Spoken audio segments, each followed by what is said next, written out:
हिमाचल प्रदेश में सुक्खू सरकार में आज जो भ्रष्टाचार है वो चरम सीमा पर पहुंच गया है।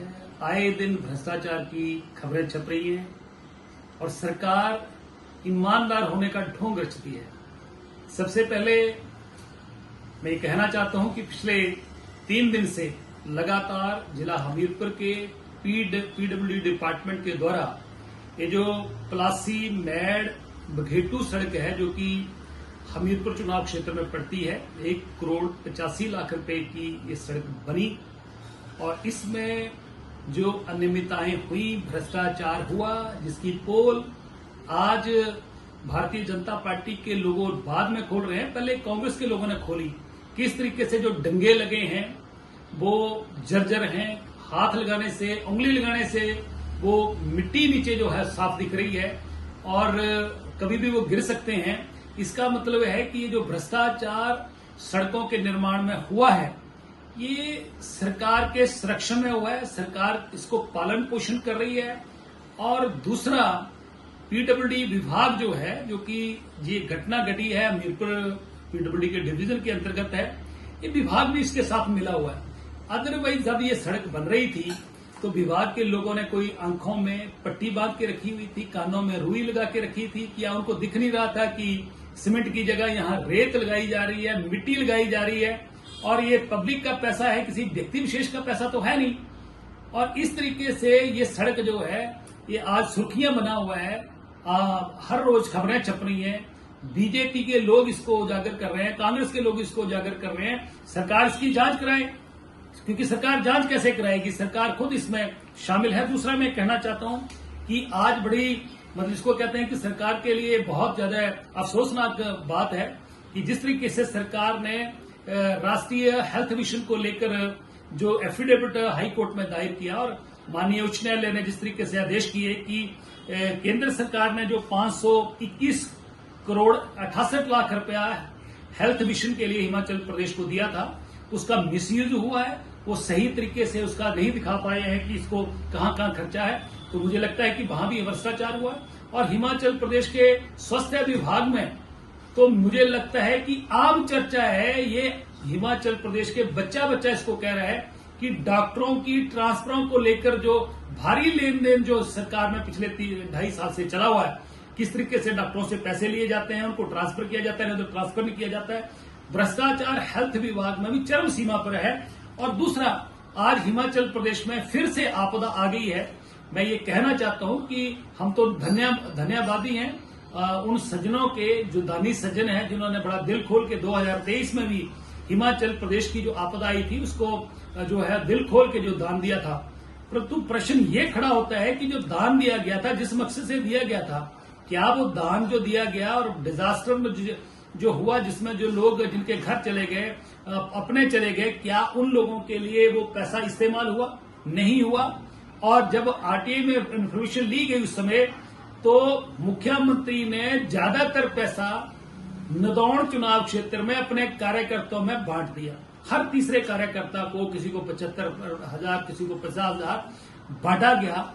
मुझे लगता है कि जिस मनसा के साथ लोगों ने पैसा दिया था उसके इस्तेमाल सही नहीं हुआ, मिसयूज हुआ और मुख्यमंत्री ने उस राहत कोष का जो इस्तेमाल है राजनीतिक इस्तेमाल किया, अपने कार्यकर्ताओं को स्ट्रांग करने के लिए पैसा दिया गया। और तीसरा मैं कहना चाहता हूं कि मुख्यमंत्री आज तक इस बात का जवाब नहीं दे पाए कि ठियोग के पास जो उनकी अपनी निजी जमीन है, परिवार की जमीन है, उनके साथ मित्रों की जमीन है, उसको करोड़ों रुपए के जो नग्गे सरकार के खजाने से लगा दिए, उसका जवाब नहीं दे पाए कि क्या मुख्यमंत्री को ये अथोराइज है? मुख्यमंत्री तो सरकार के खजाने का कस्टोडियन है। किसने अधिकार दे दिया कि भाई सरकार का पैसा, जो लोगों का टैक्स पेयर्स का पैसा है, उसको अपनी जमीनों को डंगे लगा के उसकी वैल्यू बढ़ाने के लिए जो है वो इस्तेमाल किया जाए? आज तक मुख्यमंत्री ने वो भी जवाब नहीं है। मैं कुल मिला के कहना चाहता हूं कि ये सरकार ने हिमाचल प्रदेश की जनता के साथ वायदा खिलाफी की है। प्रदेश का हर तबका इस सरकार से परेशान है और सरकारी पैसे का इस्तेमाल, लोगों को दिए हुए पैसे का इस्तेमाल जैसे निजी संपत्ति समझकर किया जा रहा है, जो कि हिमाचल प्रदेश के लिए तो दुर्भाग्यपूर्ण है।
बता दें कि इस मामले पर जानकारी देते हुए सौरभ पठानिया, जो कि इस रोड के ठेकेदार हैं, उन्होंने बताया कि यह रोड अभी अंडर कंस्ट्रक्शन है और इसकी पूरी जिम्मेवारी हमारी। अगर किसी को इस रोड की गुणवत्ता में कोई भी कमी लगती है तो वह विभाग से शिकायत कर सकता है।